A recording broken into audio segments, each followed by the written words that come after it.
తాకట్లో ఉన్న మీ బంగారాన్ని విడిపించి ఆ రోజు ఆన్లైన్ రేటుకి కొంటాం. Sharma gold company.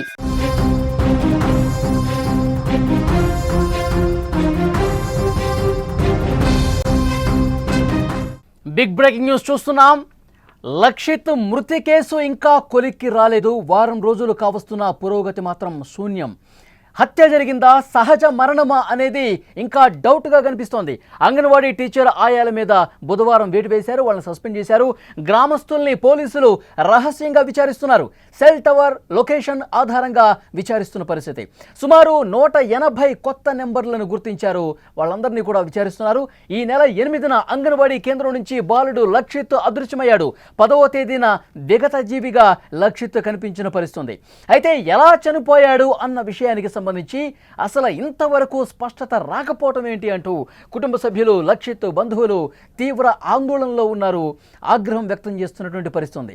ప్రకాశం జిల్లా కంభం మండలంలోని లింగోజిపల్లి గ్రామంలో మృతి చెందిన లక్షిత్ కేసులో ఇంకా విచారణ కొనసాగుతూనే ఉంది. 10 రోజులు కావస్తుంది. అయినప్పటికీ కూడా ఒక్కటంటే ఒక్క ఆధారం కూడా లభ్యం కాలేదు. వారు రోజులు గడుస్తున్నా సరే ఇంకా బాలుడు ఎలా చనిపోయాడు అన్న దాంట్లో క్లారిటీకి రావటం లేదు. అంగన్వాడీ కేంద్రం నుంచి ఈ నెల 8వ తారీఖున అదృశ్యమై 10వ తేదీన లక్షిత్ విగత జీవిగా పడి ఉన్నాడు. ఆ రోజు నుంచి నేటి వరకు విచారణ చేస్తూనే ఉన్నారు. ఇంతవరకు ఒక్క ఆధారం కూడా లభించలేదు. కుటుంబ సభ్యులు మాత్రం బాలుణ్ణి చంపేశారు అని ఆరోపణలు చేస్తూనే ఉన్నారు. అంగన్వాడీ టీచర్ సొంత కుటుంబ సభ్యులపై అనుమానం వ్యక్తం చేయడంతో ఆ కోణంలో కూడా పోలీసులు దర్యాప్తు చేశారు. మరోవైపు అంగన్వాడీ సిబ్బంది నిర్లక్ష్యం కారణంగా బాలుడి మరణానికి కారణమైందనే విషయం ఇది తీవ్రమైన ఆరోపణ నేపథ్యంలో అంగన్వాడీ టీచర్ గే గోవిందమ్మ, ఆయా కృష్ణకుమారిని విధుల నుంచి తొలగించిన పరిస్థితి. ప్రస్తుతం సెల్ టవర్ లొకేషన్ ఆధారంగా విచారణ జరుగుతోంది. బాలుడు చనిపోయిన సమయంలో ఆయా సెల్ టవర్ లొకేషన్స్లో సుమారు 1,00,000 ఫోన్ నెంబర్లను గుర్తించగా వాటిలో 180 కొత్త నెంబర్స్గా కనుగొన్నారు. అదేవిధంగా గ్రామస్తులను కూడా రహస్యంగా పిలిచి మొత్తం కూడా విషయం సేకరిస్తూ ఉన్నారు. కూపీ లాగుతున్నటువంటి పరిస్థితి ఉంది. ఇదే విషయానికి సంబంధించి మరింత ఇన్ఫర్మేషన్ తెలుసుకుందాం. మా ప్రతినిధి కిరణ్ ఫోన్లైన్లో సిద్ధంగా ఉన్నారు. లక్షిత్ మృతి కేసుకు సంబంధించి ప్రస్తుతం ఒక్కటంటే ఒక్క విషయం కూడా బయటకు రాలేదు. లక్షిత్ మృతికి సంబంధించి పోలీసులు లేటెస్ట్గా ఇస్తున్నటువంటి సమాచారం ఏంటి? లక్షిత్ మృతికి సంబంధించి ఇంతవరకు ఒక్క ఆధారమైనా లభించిందా? ఏం చెప్తున్నారు? లక్షిత్ ఈ నెల 8వ తారీఖున ఏదైతే కంభం మండలంలోని లింగోజిపల్లి గ్రామంలో అంగన్వాడికి వెళ్ళి మళ్ళీ 2 రోజుల తర్వాత అయితే 3వ రోజు శవమై తేలడం, ఇంతవరకు కూడా ఆ మృతికి గల కారణం నిశ్చయంగా వీడలేదు. అయితే ఇన్ని రోజులు వారం అవుతున్నా కూడా కేసు అయితే పురోగతి అయితే లభించడం లేదు. అంటే సహజ మరణమా లేదంటే ఎవరైనా హత్య చేస్తారనేది కూడా పోలీసులు కూడా అంతు చిక్కని ప్రశ్నగా అయితే మారింది. అయితే నిన్న తాజాగా ఒక వెలుగులోకి వచ్చింది. అయితే అంగన్వాడికి సంబంధించిన ఎవరైతే టీచర్ గాని ఆయా గాని వీళ్ళ నిర్లక్ష్యంగా కారణంగానే ఎవరైతే లక్షిత్ తప్పిపోయి మృతి చెందాడనే ఒక ప్రాథమిక సమాచారానికి అయితే వచ్చిందని తెలుస్తుంది. అయితే ఇంటికి ఈ విషయం తెలుసుకున్న అధికారులు కానీ తక్షణమే వెంటనే నిన్న ఎవరైతే అంగన్వాడీ ఆయా గాని టీచర్ని గాని సస్పెండ్ చేయడం అయితే జరిగింది. అయితే పోలీసులు మొత్తం విచారణ అయితే వేగవంతం అయితే చేస్తున్నారు. అయితే ఇందులో భాగంగా 180 కొత్త నంబర్లు గుర్తించారు. మొత్తం 180 కొత్త నంబర్లు ఎవరు, ఎక్కడ వచ్చాయి, ఇవాళంతా మొత్తం ఎంక్వైరీ చేస్తున్నారు. అయితే అందులో ఇప్పుడు లింగోజిపల్లె గ్రామంలో అయితే ప్రతి ఒక్కరిని కూడా గ్రామస్తుల్ని ఎవరైతే అనుమానం ఉన్నా కానీ అనుమానం లేకున్నా ప్రతి ఒక్కరిని కూడా విచారణ అయితే వేగవంతం అయితే చేశారు. కానీ కుటుంబ సభ్యులు ఏం చెప్తున్నారు?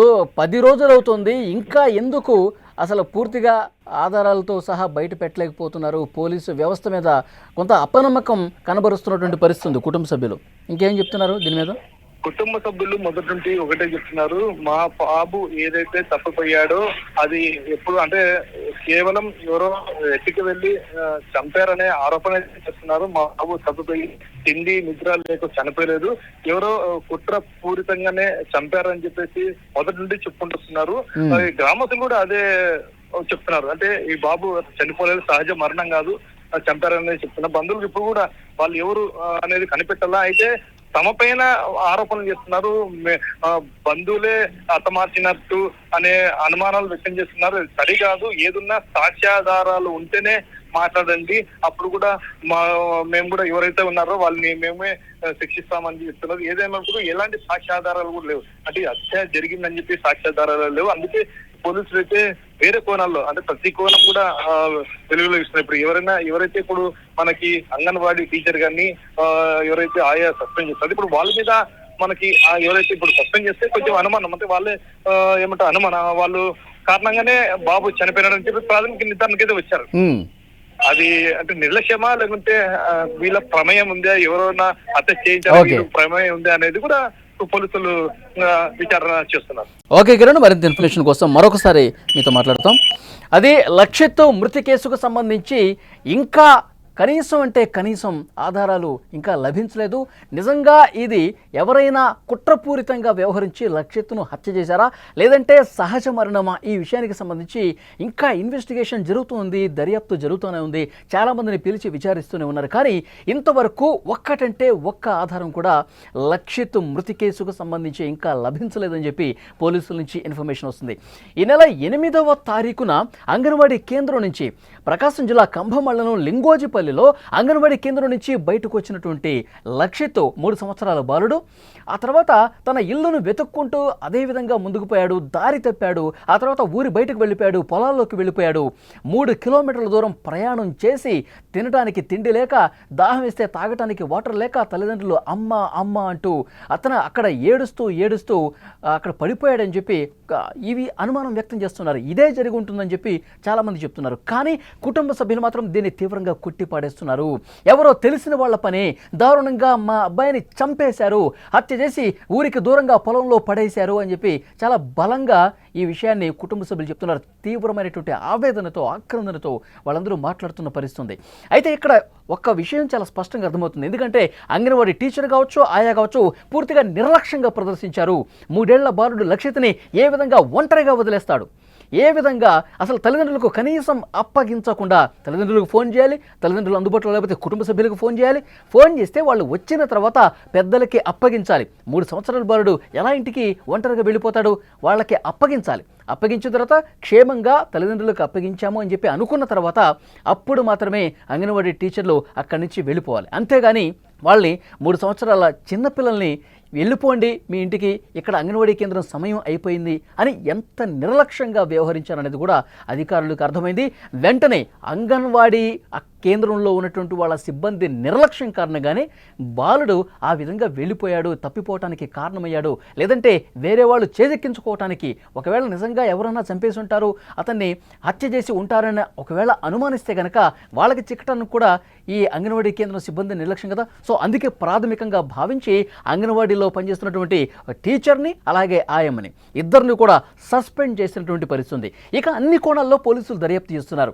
ఒకవైపు కుటుంబ సభ్యులు, బంధువుల ఆందోళన ఎక్కువైపోయింది. పోలీస్ స్టేషన్కి వస్తున్నారు. ఏమైంది సార్, మా బాలుడు లక్షిత్ మృతి కేసుకు సంబంధించి ఏమైనా ఆధారం లభించిందా, ఎవరైనా పేర్లు బయటకు వచ్చాయా, ఎవరైనా అనుమానం వ్యక్తం చేస్తున్నారా, వాళ్ళకి సంబంధించిన విషయాలను బయటకు వస్తున్నాయా, ఎవరు చంపి ఉంటారు చెప్పండి సార్ అంటూ గుండెలు బాదుకుంటూ రోధిస్తూ ప్రతిరోజు కూడా పోలీస్ స్టేషన్కి వచ్చి అడుగుతూనే ఉన్నారు. కానీ పోలీసులు చెప్తున్నారు అన్ని కోణాల్లో దర్యాప్తు చేస్తున్నాం, ఓపిక పట్టండి, కొద్దిగా సమయం పాటించండి.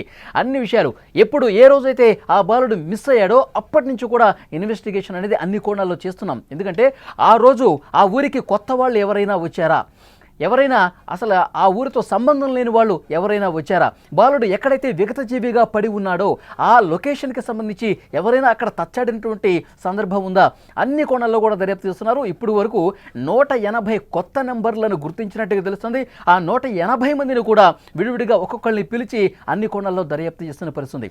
ఒకటి ఆ ఊరికి వచ్చినటువంటి కొత్త వాళ్ళు, అలాగే 180 ఫోన్ నెంబర్లకు సంబంధించినటువంటి వాళ్ళు, దానితో పాటు కుటుంబ సభ్యుల తరఫు ఇటు తల్లికి తరఫునటువంటి బంధువులు కావచ్చు, కుటుంబ సభ్యులు కావచ్చు, అలాగే తండ్రికి సంబంధించి కుటుంబ సభ్యులు, బంధువులు ఎవరైతే ఉన్నారో వాళ్ళు, అలాగే గ్రామంలో ఈ కుటుంబంతో ఏమైనా పంచాయతీలో ఉన్న వాళ్ళు గొడవలు జరిగినటువంటి సందర్భాలు ఉంటే వాళ్ళని కూడా ప్రశ్నిస్తున్నారు. గ్రామంలో మిగతా అనుమానితులుగా భావిస్తున్న వాళ్ళు ఎవరైతే ఉన్నారో వాళ్ళందరినీ కూడా కూలంకషంగా ప్రశ్నిస్తున్నారు, విచారిస్తున్నారు.